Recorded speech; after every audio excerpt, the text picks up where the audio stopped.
Hey, David, how's it going? Hey, good. Thanks. How you doing, man? Good. It's been a busy week. I just got done helping an investor close on a property. We watched him get some pretty good timing on a rate lock, so that was a nice surprise. And it's again just been a busy week. It's been good. Yeah, for folks that locked in their interest rate a month or two ago, and with rates moving as quickly, like now looking back on it, I mean they did pretty well. We just got a property under contract here, but it doesn't look like we're going to be nearly as lucky with how rates have been, even just the past few days, going way up into the 7% range. Which who knows? A year from now, we may look at back on this and say like, oh, 7%, that's fine. But yeah, from where we're sitting right now, where we were getting threes and fours and fives not too long ago. This just feels like a very different market. It's tricky. You have to not look at what you could have done 6 months ago or 10 months ago, right? It's super easy to be a good investor if you can look 12 months back. Like you just have to look at the rates today and make sure the deals still work. And who knows where it'll be, right? If it's lower in 2 years, great, we'll refinance. If it's higher, you'll be saying, "Oh, good thing I invested at 7." So there's no way to know what the future holds. You just got to make sure you're Absolutely. buying deals. Yeah, yeah. And I'm a pharmacist through and through. So I'm trying to read and watch, right? I know Right. you are too. So and we're both trying to make conservative moves and keep conservative options in front of us. So I know for me that's looking at lower priced properties so that if interest rates really shift or even values shift in a negative direction, it's a little bit less impacting than higher priced properties. But you're right. There's no crystal ball. There never is with any kind of investing, right? You have to pay attention, you have to look around, and then you have to make informed decisions knowing your risk tolerance and what that allows you to do. Yeah, exactly. And that's precisely what we got with today's guest. We were lucky enough to get the chance to talk with Lindsay McLaughlin. She is a former registered nurse, a serial mompreneur, which I love that terminology. She is all about her kids and finding a way to make her entrepreneurial life fit in with her mom life. And I just think she's an incredible person. You'll get to hear a lot about where she moved away from nursing into real estate investing full time and how she found a pretty incredible niche in the real estate or the residential living, assisted living space, which I just think is a super unique space to be in. And I'm glad we got to learn more about it. Yeah, it's cool. She started out doing some wholesaling and Mhm. then went to flipping from there. And she even talks about how it was not all unicorns and rainbows, right? Like she had some hiccups early on and she lost some money early on and a lot of lessons. And so that's part of that risk tolerance. Just figure out what that risk tolerance is and move forward as that allows. And it allowed her to kind of by trying out a few things, land on this residential assisted living niche. And so that seems to be a great fit for her because it's healthcare focused and caring for others focused. It's also real estate. And so in that is kind of two different businesses. One is owning that building, and then one is the business of the residential assisted living and something where she's learned how to excel in both areas. Yeah, I really think that most of the audience, hopefully you guys take away from this what I did, which was that, it's a cool blend of healthcare, pharmacy, and real estate investing. Just what we talk about every single day, but Mhm. she's doing it in practice in real life. And she did a really great job of giving a high level overview of just some of the common questions or some of the things that uh, you might want to know about the space if you're even considering it. Again, the space that I've never looked into before, but she was able to really articulate here are some of the things that you can do. You don't need to own the business and the building, or you can just pick one or the other. Or it was really great to get some insight from somebody who's done so much of this and can really explain it to ourselves and to the audience out here. Yeah, and even if this is not something you're necessarily considering, I really like she has some really good nuggets in there about networking and the Mhm. value that networking brings, particularly when it comes to finding contractors and finding lenders and finding opportunity and just learning like the value of networking. I mean, we just can't echo that enough. So I feel like that's really good, even if you're not even remotely considering residential assisted living as an investment opportunity. There's some great content that she was able to bring as far as just investing in general in real estate. Yeah, excellent. All right, well, we'll take you guys to the show. Hope you enjoy. Hey, Lindsay, welcome to the show. Hello, thank you for having me. So excited to have you on today. We've got a ton to talk about.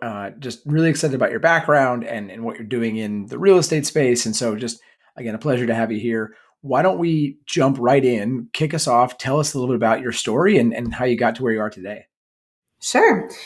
So I am currently a mom of four, another little one on the way next month. Happily married in Cincinnati, Ohio, born and raised here in Cincinnati.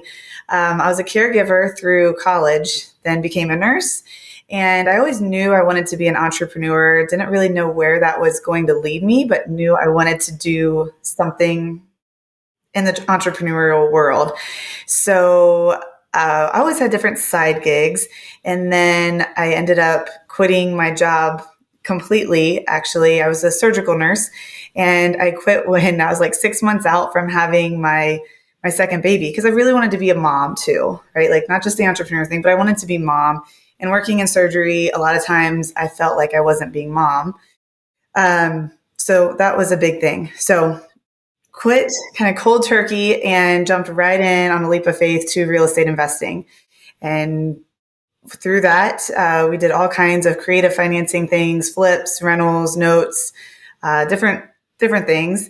And that led us to assisted living. So through the past 7 years or so, now we've been doing assisted living, building a business from the ground up, and that's expanded. And I'm happy to tell you more about that. But yeah, that's a little bit of my story. Does that sum it up?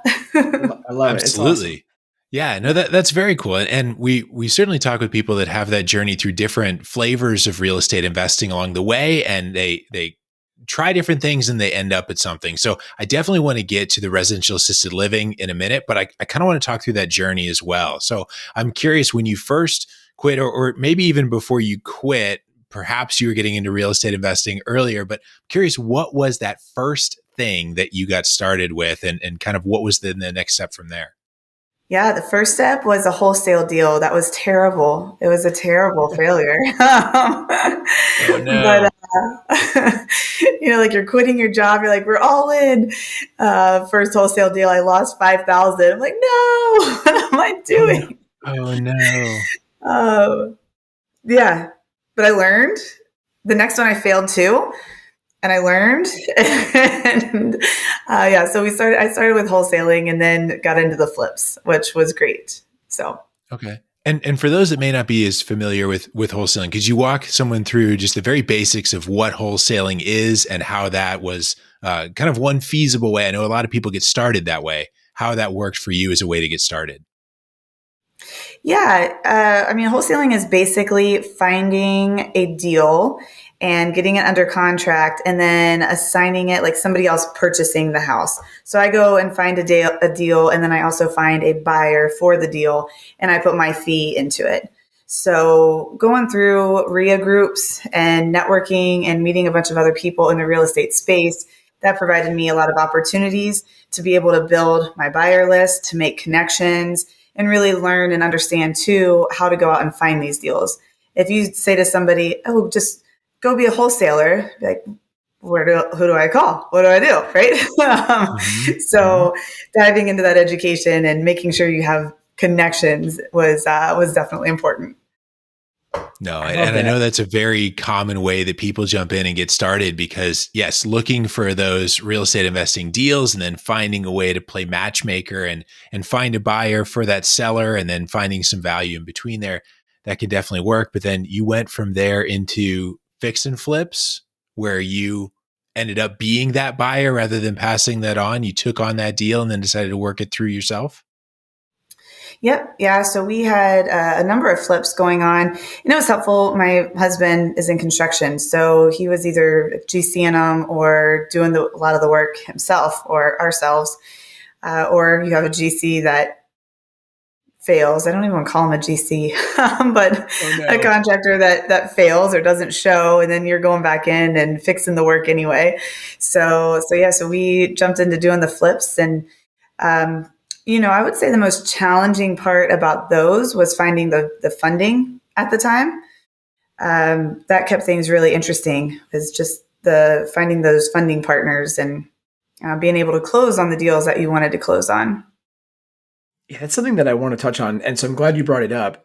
Whenever we see someone that has this level of growth, I think one of the questions that comes to mind for a lot of our listeners is, well, how the heck did they fund that? Like, how did you pay for that? Did you just save up a bunch of down payments and then you're there, 25% down every time? And usually the answer is no, but I'll throw it back to you, Lindsay. What did that look like? What were some of the creative financing things that you guys were able to do, or how did you achieve that? Yeah, so working with a couple different private investors, that was helpful.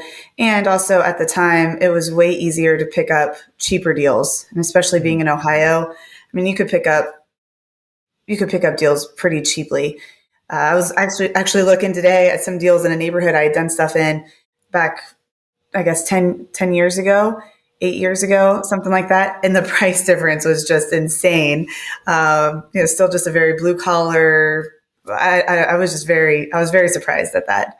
But yeah, so funding, so working with some private investors, just knowing some people that would be interested in lending to us, and us working out interest rates with them and how we would pay them back.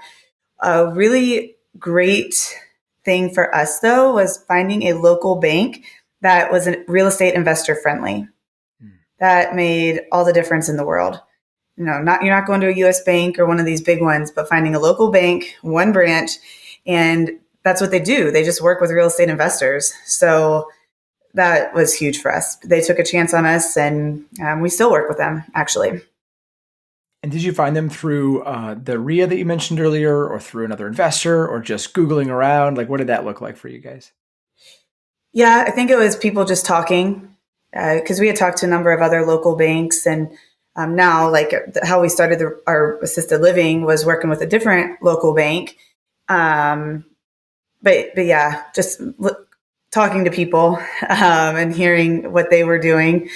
Yes, that's very helpful. But also getting on the phone, right? Like how many random phone calls you got to make, or just making calls. You're going to be told no a whole bunch of times until you find that yes. So a great reminder that those connections are so important, and that one of the best ways to just dive into your local market is to dive into your local market. Talk to people who are actually there doing it already, and you'd be surprised what you can find out. I love that. Great tip. yes, I'm a huge advocate for networking. You can never get enough value from networking, effective networking, and knowing what you're going into a meeting to accomplish, not in a selfish way, but having that ask in mind. Not going in just like, wonder what's going to happen here today. No, but I am here because I need to meet somebody that can solve 1, 2, and 3 of my problems. And then as you're talking to people, you find those people, right? Or they know somebody that they can send to you. And yeah, networking is huge. It's pivotal. Yeah, and there's certainly problems to be solved when you're house flipping. Like that is definitely work as well. And so it sounds like it's very helpful that you had a husband in the construction business as well. That so between the two of you, you're able to jump in and do that, and that presumably made things a little easier as well. But that's still a pretty far distance from residential assisted living. So I'm curious how you connected those dots from going from house flipping then to residential assisted living, and what that journey continued into. Yeah. So doing the flipping, doing some notes, and like I said, some creative financing deals and stuff, which was really cool. I was really interested in that space, the creative financing space. So I heard of a seminar actually in LA. So we went out there. It was this really small seminar, but it paid off because the one guy was up there just talking about residential assisted living, gave his little 20-minute spiel. My husband and I looked at each other and we're like, oh my gosh, this checks all the boxes. We wanted to help people. And that's why we were doing a lot of creative financing, because we were able to actually help people get into homes. So we're able to help people. I can use my nursing background. He can build. We know construction. We got this. This is like real estate, and this is everything like tied together, and also really financially rewarding. So let's do it. And we left LA with a bunch of different ideas and jumped right in. So give us the 10,000 foot view then. What, for those who've never heard of this, what is residential assisted living? How does it work? What are the basics? Yep. So residential assisted living is basically an assisted living. So you're providing those activities of daily living, your meals, your medications, all that basic stuff that people need, and more, a lot of love and all that. And it's typically in a setting from 4 to 24 beds. So it's not one of your big box facilities that you see. And it can be just a single family home. Our homes are 16 bedrooms. So when you come in, it's very intimate and warm and cozy and very family oriented. But yeah, basically just providing care to the elderly in a private pay kind of a setting, and where it's 4 to 24 beds. Does that answer it quickly? Yeah, it's great. Yeah, Okay. it's a perfect 10,000 review. I love it. Yeah, meals and meds and love and care. I like that a lot. That's very cool. So then that sounds like a lot of folks that we talk with are in kind of the long-term buy and hold rental space, oftentimes single family homes or small multifamily homes. This it sounds like while it could go in that direction, if you're looking at 16 beds and you're looking at presumably a lot of staff, there's some additional moving parts here. So can you walk us through that management piece? Because that feels a lot more management intensive than someone signs a lease and you check in on them once every 6 months. For sure. Okay. So to actually operate the assisted living business, absolutely. I mean, your staffing, we all know how that goes. The meals and the meds and everything else that is involved with really helping people have that quality of life the remainder of their time, cleaning, all of that kind of stuff. Yes, the operation piece is huge. There's a lot. Can somebody do that and be passive? Absolutely. And that's what I really try to help people do now. That's what I've been doing for more than a year now is we actually traveled full time in an RV for a year. So it can definitely be done where you have that and you're not hands on, but establishing it is, you've got to be creative on how you do that. However, in this space too are investors or people that just own the real estate, or you have the whole thing and you just get a management company in place to run the actual operation. So there are definitely ways to be an investor, be very passive, and still be in this space and make money. Did I answer that? I could go more in depth with how to be passive on that. Okay. No, well, absolutely. So if I'm understanding correctly, there's really the real estate itself, but then there's also the business, the operations aspect within that property. And so that's the caring for the individuals that live there. And then there's the caring for the building part that is more of what I think people traditionally think of in the real estate side. So this is merging those two, the caring for individuals and the real estate itself. Yep. Yeah, for sure. And so with that being said, like, just so I can elaborate on that a little bit, even what I teach or what we do, if you're operating, that's one entity, right? And then you have the real estate, which is a whole separate entity. So you're still leasing, whether you're leasing from yourself or leasing from someone else, because you have people that want to just operate and they just have a business and they need to find somebody that owns a piece of property that will lease to them. That's nationwide. That's happening. Or like I said, then you have the investor who owns the property and wants to have that business as well. But yes, you can certainly own a piece of property and still just be a landlord to the company coming in.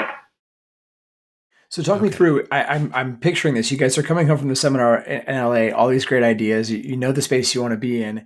Do you go out and you buy a pre-existing place first? Did you start it from scratch? Like, if I'm somebody that wants to get rolling in this, what's an easy like baby step into it? Or is there no baby step? You have to just jump in, both feet and both hands.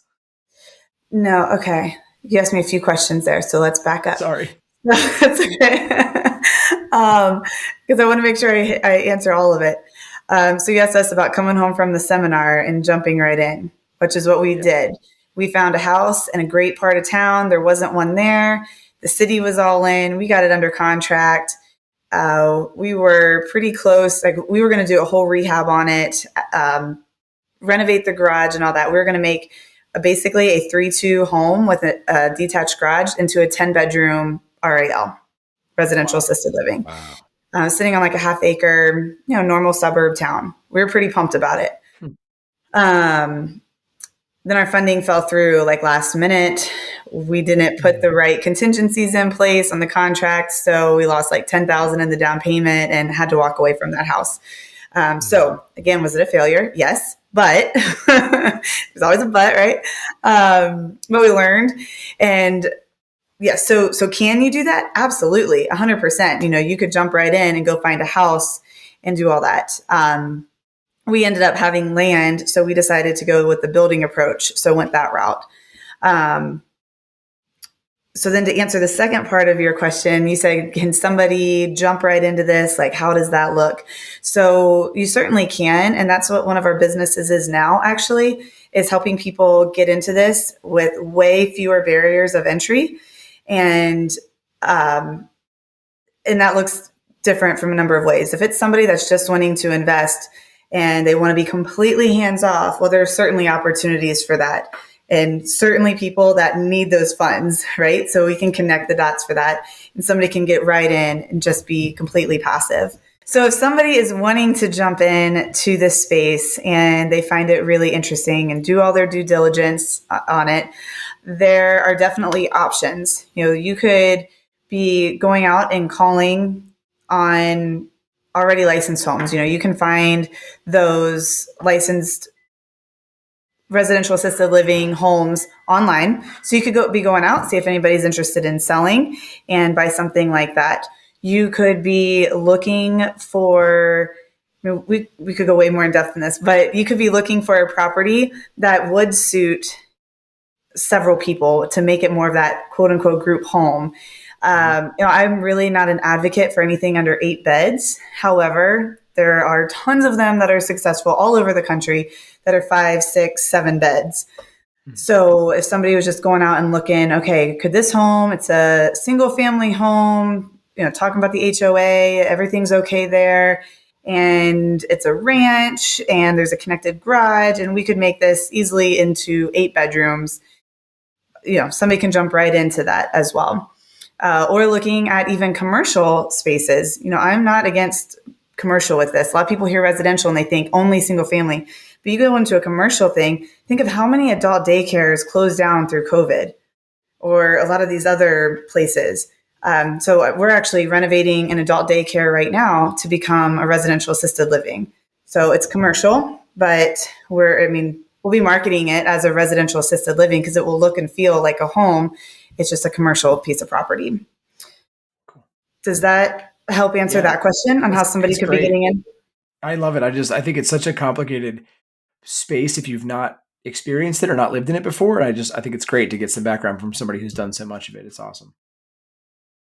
Yeah, cool. I think those of us in healthcare are kind of used to all the rules and regulation of healthcare, right? And so I'm anticipating that there's some maybe zoning considerations, or you mentioned licensure. So it sounds like it's more complicated than just buy a house and start renting it out to people. What are some of those details and things that someone would need to pay attention to? Sure.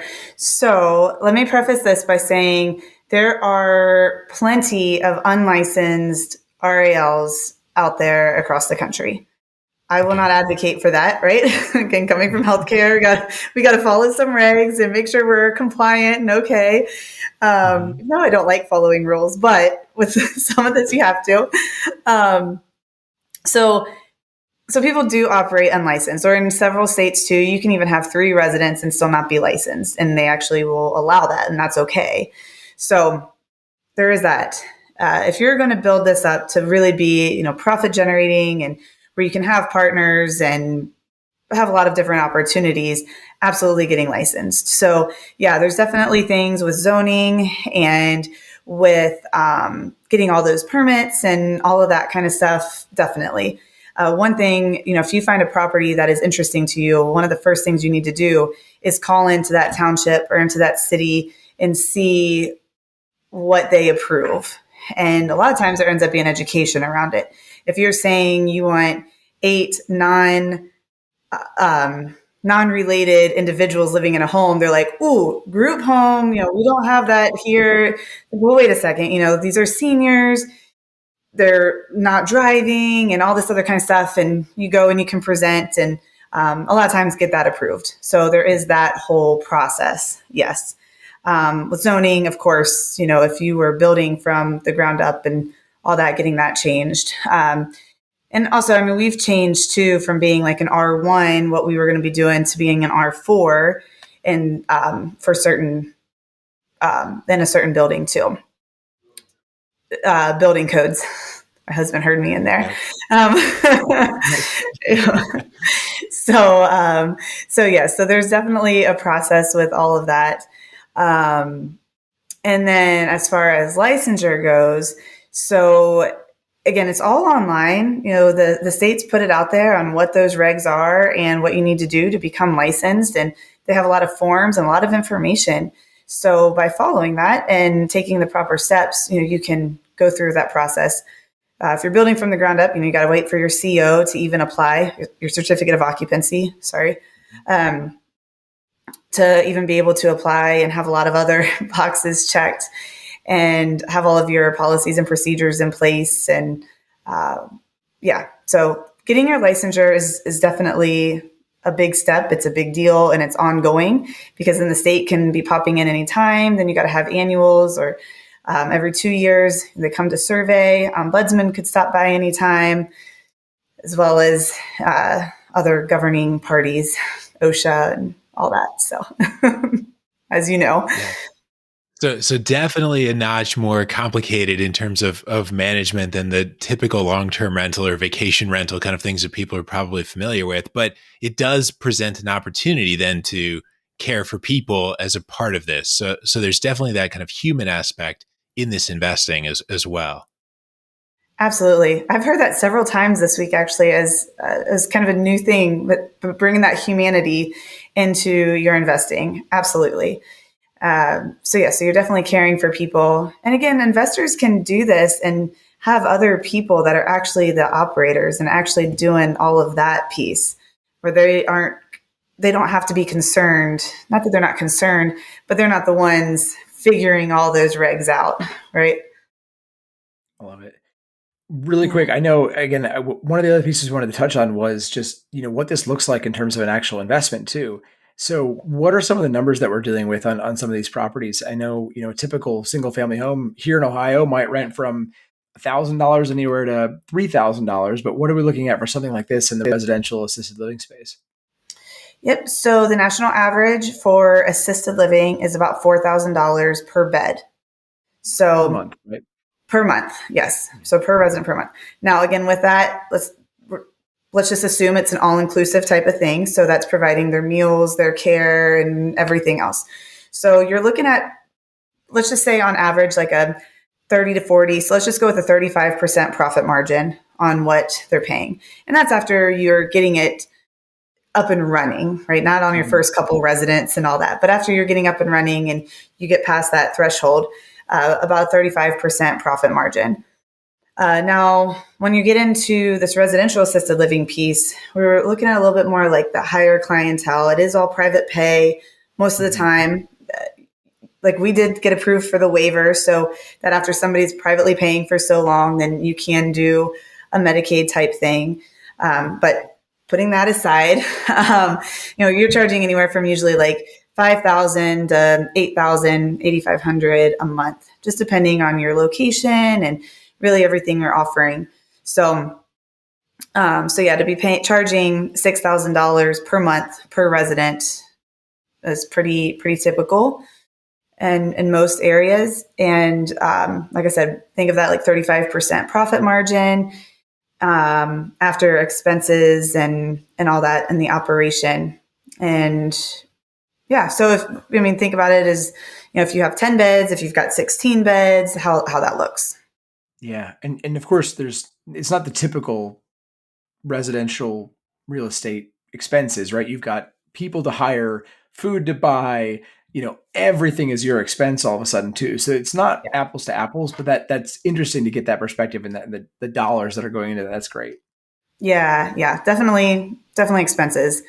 And, if it's a rough month with staffing, then obviously your staffing is going to be way more because you're utilizing agency and you're offering a lot of bonuses and all that other kind of stuff. So, I never like to go into this telling everybody, oh, it's, rainbows and butterflies, because it definitely can be challenging, but it can also be very rewarding. And then, from the tax perspective, if you own the real estate and the business, how you're offsetting the financials from the business and running it more through the real estate, Mhm. right? And that's taxed differently than if it was just the business. So I love that. It's great to get that perspective. And again, I'm sure you're facing some challenges with staffing right now. And it's truly a full-fledged business at that point. It's not just a real estate investment anymore, which is great. true. Well, hey, I Yeah. want to take us, Lindsay, to our final infusion questions. 3 questions we ask every guest on the show. Get your take on these. The Ooh, very okay. first one is, Pressure's on. you're in the hot seat now. You ready? So the first question is, what's one tangible strategy that you use to make sure that your investing works hand in hand with the rest of your life as a mom? I would say, yes, prioritizing my life is my top priority. Having my kids, having that freedom of time, my flexibility, that is everything for me. So when looking at different deals and different things now, it's what can we do to keep profiting to where I'm feeling really good and really excited about what we're doing, and it's benefiting others, but also where I can keep my priorities of my kids and my time in check. Does that kind of answer it? We're looking at a lot of different things right now, but utilizing the OPM, utilizing other people's money more, and how to delegate more as well. That's great. That's a big piece of it. How other people can be doing some of the work for you. Absolutely. Particularly with a business as busy as this. It's one thing to get a long-term rental and hire a property manager and set it and forget it. But for this, it sounds like definitely having the right people on the team and managing that well. Absolutely. Yeah. And like I said, with the new business that we're doing, where we're actually helping others get started in this and setting them up for success as operators and connecting the dots with other investors and that whole piece, it's really delegating. Okay, somebody is responsible for setting up the operators for X, Y, and Z. We've got a course. We have a course that is automated, and doing those kinds of things to where we can really scale and grow, but keeping my time in check. Love it. Love it. Mm-hmm. Second question is, what's one resource that's been most helpful to you in your journey, whether that's a book, a podcast, a person, an author, a website, whatever that would be? Ooh. Yes, all of the above. Is that one? Everything you can get your hands on. I'm just a big advocate, and you got to be filling your brain. You got to be filling your brain all the time with good stuff. What are you focused on? What are you wanting to grow in and achieve, and fill your brain with that. If you're like, yes, I want to do real estate investing, and you're picking up a book once every 2 weeks, it's going to be pretty slow. It takes a whole right mindset too into thinking differently than you may have been taught in school, type of thing. So filling your brain consistently with great podcasts like this, getting great ideas. Like I said before, networking to me has probably been the catalyst to everything. Even if you're not getting actual referrals, you still use networking for all of your other resources. So, yeah. And it's just amazing what happens when you start to talk to people doing what you want to be doing, how quickly you're able to just elevate yourself to doing that. And it's just a almost force of will by just being around those individuals and engaging with them. So I completely agree with you and cannot advocate enough for that networking piece. It's great. And the thing with networking too, I'm sorry, I keep talking about networking, but So good. Yeah. the thing with networking is you're taking action as well. You are forced to talk to people. You're taking action. If you're just reading books, just listening to podcasts, you're just listening, that's great to take in all that knowledge. But taking all that knowledge in doesn't produce any income. That doesn't produce results. That doesn't produce phone calls. You have to take action. So by going out and networking, that's taking action. That's a great point. All right, then our Portugal. last question. What's one piece of advice that you'd give to a professional that's contemplating a start in real estate investing? Do it. Just do it. Right? Like, what's the worst thing that could happen? You lose a little bit of money. There's always more of it to go obtain. You'll be all right. You'll probably learn a lot, and then your next deal will be even better. But jump into something. It's another stream of income. real estate investing isn't going anywhere. And in fact, I think there's going to be a boom of opportunities here coming up. So, get started somewhere. Do a JV. Utilize your self-directed IRA. Take some kind of a route that's not going to really offset you to where you're not sleeping at night. It's not worth that. But there's so many opportunities out there where you can sleep peacefully and be moving towards those goals. Love it. That's great advice. For people that have been listening, they like what you're saying, they want to reach out and learn more. Where can people find you and learn more about what you do? Yeah. So you can reach me on Instagram is a really great opportunity. I'm the Mompreneur Life 101 on there. The business where we're helping others into the real estate or into the residential assisted living world is raloptimized.com. And we have a whole lot of opportunity there. So if you're really interested in that space and getting started in real estate investing from that regard, definitely check that website out and send us a message through there. Awesome. Well, Lindsay, thank you so much for joining us. We'll make sure to put all that in the show notes. I'm sure their heads are spinning now with ideas about things we haven't talked about on the show before. So again, really nice to have you to share that message and learn a little bit more about residential assisted living. It's been awesome. Great. Well, thank you guys so much. I appreciate it. Yeah, thanks so much. Thanks for listening to the YFP Real Estate Investing Podcast. If you like what you heard on today's show, please leave us a review and subscribe to the show so you never miss an episode. If you have a question, know someone that would make a good guest, or want to connect with Nate or David, head on over to yfprealestate.com and join the growing YFP Real Estate Investing Facebook group. As we conclude this week's episode of the YFP Real Estate Investing Podcast, an important reminder that the content in this podcast is provided to you for your informational purposes only and is not intended to provide and should not be relied on for investment or any other advice. Information in the podcast and corresponding materials should not be construed as a solicitation or offer to buy or sell any investment or related financial products. We urge listeners to consult with a financial advisor with respect to any investment.